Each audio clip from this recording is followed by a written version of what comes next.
संपन्न हुआ। इसके बाद सबों के लिए भोजन परोसा गया और लोग अपने अपने घर वापस चले गए। अतिथियों के वहां से जाने के बाद लगभग 9 बजे रात को कुछ लोग 2 4 व्हीलर गाड़ी में और कुछ मोटरसाइकिल में उनके घर तक आ गए। ये बजरंग दल, हिंदू वाहिनी और भाजपा के कार्यकर्ता थे, जिसे न्यूज़पेपर ने भी प्रमाणित किया। इनकी संख्या लगभग 30-40 रही। इनमें से कुछ लोगों के नाम इस तरह के हैं: रायमुनि भगत, जिला पंचायत अध्यक्ष जशपुर नगर; अरविंद भगत, कृपा शंकर भगत, भूतपूर्व जिला पंचायत सदस्य; पप्पू ओझा, पप्पू सिन्हा, वेद प्रकाश तिवारी। उनके आने के बाद वहां निम्नानुसार घटनाएं घटी। वे धर्मांतरण का आरोप लगाकर शोर मचाने लगे। उन्होंने सिस्टर विभा को उसके धर्म बहन के बारे में पूछा। उन्होंने यह भी कहा कि उसने चंगाई प्रार्थना का आयोजन क्यों किया। उन्होंने विभा के मामा दिनेश को धमकी देते हुए कहा कि वह तो स्वयं ईसाई बन गया, अब क्यों दूसरों को ईसाई बना रहा है। उन्होंने उसे धमकियां भी दी और उनसे ऐसा करना छोड़ देने के लिए कहा, और अगर नहीं छोड़ते हैं तो उनके हाथ पांव तोड़ देंगे। उन्होंने यह भी धमकी दी कि उसे वे जान से मार देंगे। रायमुनि भगत ने, जो कि जिला पंचायत की अध्यक्ष है, विभा की मां हीरामणि बाई का गला पकड़ा, उन्हें थप्पड़ मारी और उनके गले से हार माला, रोजरी माला पकड़कर छीन लिया, उसे छितरा दिया और फेंक दिया और अपमानित किया। रायमुनि भगत ने उसे धक्का मुक्की की। रायमुनि भगत ने ही सिस्टर विभा से सवाल किया कि उसने सफेद साड़ी क्यों पहन रखी है, क्योंकि वह तो विधवाओं का ड्रेस है। उन सब में से सबों ने दिनेश पर यह आरोप ही लगाया कि वह पैसा लेकर ईसाई बना है और पैसे लेकर ही ईसाई धर्म का प्रचार करने यहाँ आया है। उन्होंने परिवार के राशन कार्ड छीन लिए और राशन कार्ड छीनने वालों में कोई और नहीं, रायमुनि भगत जिला पंचायत अध्यक्ष है। अभी तक उनके हाथ में राशन कार्ड प्राप्त नहीं हुआ है।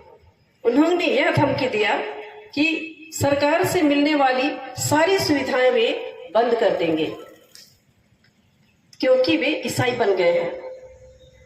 उन लोगों ने परिवार के लोगों का नाम भी नोट कर लिया। उन लोगों ने वहां रखी बेदी पर जो सामानें थी उन्हें छितरा दिया और टेबल अभी तक गायब है, कहाँ है उनको पता नहीं। उन लोगों ने परिवार वालों से यह भी सवाल किया कि चंगाई प्रार्थना करने के लिए उन्होंने किससे परमिशन लिया है। इतना सब करने के बाद उन्होंने पुलिस को स्वयं बुला लिए। पुलिस उनके सामने ही उन्हें गिरफ्तार की और यह हुआ। पुलिस वहां 10 बजे रात के बाद, वहां कोई महिला पुलिस नहीं थी। लगभग 12 बजे रात्रि तक में पूरे परिवार के लोगों को पुलिस वाहन में बैठाकर जसपुर थाना तक लाया गया और उन्हें लॉकअप में बंद कर दिया गया। रात भर वे वहीं पड़े रहे। जब परिवार वाले रात्रि में लॉकअप में बंद थे तो बाहर वही लोग चक्कर लगाते हुए निगरानी कर रहे थे, जिन्होंने बाला छापर जाकर उधम मचाया। यहाँ याद रहे, आप सारे पुलिस बंधु यहाँ उपस्थित हैं, हमारे नागरिक उपस्थित हैं, किसी भी महिला को सूरज डूबने के बाद और सूरज उगने के पहले गिरफ्तार करने का कोई कानून नहीं है। आपने कानून उल्लंघन किया और आज हम खुले मंच पर, जो रात में जाता है उसे आप बंद करके गाड़ी में ले आते हो, हम खुले में यहाँ पर बैठ करके अपनी बातें रख रहे हैं, पक्ष रख रहे हैं, आप और पहरा दे रहे हो। हमें आपकी पहरेदारी की कोई जरूरत नहीं है। हम शांति प्रिय लोग हैं, हम ना कांड करते हैं और ना कांड करने को महत्व देते हैं। आप कांड भी कराते हो और पीड़ितों को उठा करके भी ले आते हो। ये कहाँ का न्याय हुआ? We want justice, we want justice, we want justice, we want justice. खुदा की अदालत में वकालत नहीं होती। अगर वकालत करनी है तो आ जाओ सामने। खुदा की अदालत में वकालत नहीं होती। अगर एक बार सजा हो जाए तो जमानत नहीं होती। अगर मेरे समाज के खिलाफ अगर कोई बोला, भगवान उसको छोड़ेगा नहीं। एक दिन वो दिखाएगा अपनी औकात, हमें दिखाएंगे। दूसरे दिन अर्थात 7 जून को ही भी परिवार के सदस्यों को पुलिस लॉकअप में ही रखा गया। उन्हें केवल लगभग 5 बजे शाम को ही मजिस्ट्रेट के सम्मुख पेश किया गया। विभा के मामा दिनेश को अंधा होने के कारण बेल दे दिया गया। बाकी लोगों के लिए बेल नहीं दिया गया, लेकिन उनके बेल आवेदन पर सुनवाई करने के लिए 13 जून की तारीख ठहरा दी गई। उनमें निम्न व्यक्ति हैं: विभा किरकिट्टा, हीरामणि बाई जो विभा किरकिट्टा की माता जी हैं, फूलवती विश्वकर्मा जो उनकी मामी है, और सचिन राम जो उनका भाई है।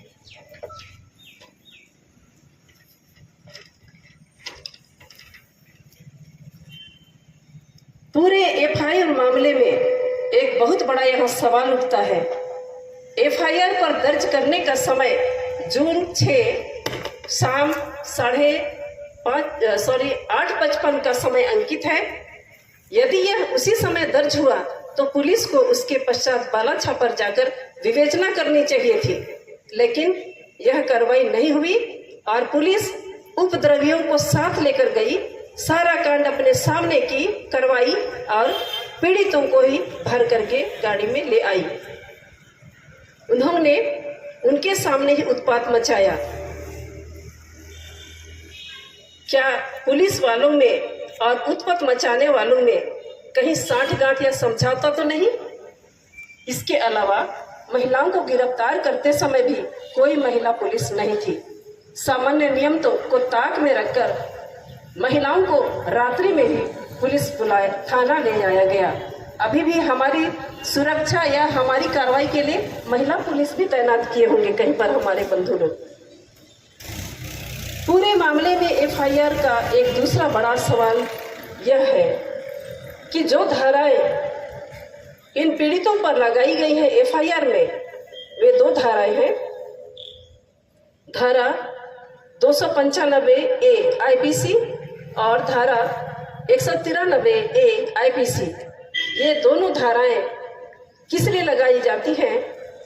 वो ये है, इसमें जानबूझकर दुर्भावना कार्य करने के उद्देश्य से किसी भी वर्ग के धर्म या धार्मिक विश्वासों का अपमान करके उसकी धार्मिक भावनाओं को ठेस पहुंचाया जाता है, तब धारा 295A लगता है। धर्म, जाति, जन्मस्थान, निवास, भाषा आदि के आधार पर विभिन्न समूहों के बीच शत्रुता को बढ़ावा देना और सद्भावना बिगाड़ने की धारा 153A लगता है। आप ही बताइए मुझे, मैंने उपरोक्त सारी बातें कही, उसमें उपद्रवी क्या ये पीड़ित लोग थे? पीड़ित लोग थे। तो ये धारा किनके ऊपर लगना चाहिए? आरोपियों के ऊपर लगना चाहिए ना? हाँ ठीक, लगेगा और लगाना पड़ेगा। जिन लोगों को गिरफ्तार कर जेल भेज दिया गया है, उनमें से किसी ने भी कहीं भी और कभी भी आपराधिक कार्य नहीं किया। उन्होंने अपनी निजी आस्था के अनुसार पूजा प्रार्थना की। उन्होंने तो धर्म या जाति के नाम पर किसी का नाम भी नहीं लिया। और ये बिल्कुल लाचार एक अंधा था, बाकी सारी महिलाएं थी, और इन पर इतनी बड़ी धाराएं लगाना अपने आप में सौहार्द बिगाड़ने वाली है, वैमनस्य फैलाने वाली है, और किसी को टारगेट में लेकर के एक धर्म विशेष को आघात पहुंचाने वाली घटना है। और इसके विपरीत घटनाक्रम से यह बात स्पष्ट हो गया है। अपराध तो वास्तव में उन लोगों ने ही किया जो 6 जून को रात्रि में आकर बाला छापर गांव में उत्पात मचाए, चाहे वे उपद्रवी हो चाहे पुलिस। इसलिए इस पूरे घटनाक्रम में जो भी बातें हुई वह स्पष्ट है और इसीलिए आवेदन डालने पर दिनांक 13 जून 2023 को शाम 5:30 बजे विभा और उनके परिवारजनों को बेल दे दिया गया और वे अभी मुचलके में छुटे हुए हैं। आज मैं आप सभी से आग्रह करती हूँ कि अब बहुत हुआ। हमारे संविधान हमें समानता की बात कहती है, हमारे लिए धर्म की स्वतंत्रता की बात कहती है, और कोई अपने धर्म बचाने के लिए उत्पात मचाता है और कोई धर्म मानने के लिए चुपचाप मौन साधन करता है और सारे अत्याचार हैं उसको सहते जाता है। जरूर हमारे लिए एक संदेश है कि अभी बहुत कुछ हो गया और आगे नहीं होगा। हम सब अलर्ट हैं। हम अपने धर्म बचाने के लिए यह बेड़ा उठाए हैं। अभी तक हमने किसी पर हिंसा नहीं किया और न हमने किसी पर अत्याचार नहीं किया। हम शांतिप्रिय लोग हैं, आस्थागत लोग हैं। अपनी आस्था बचाने के लिए हम आज रोड पर आने को मजबूर हैं। हमें और ऐसा मजबूर न किया जाए। धन्यवाद। जोरदार तालियों के साथ में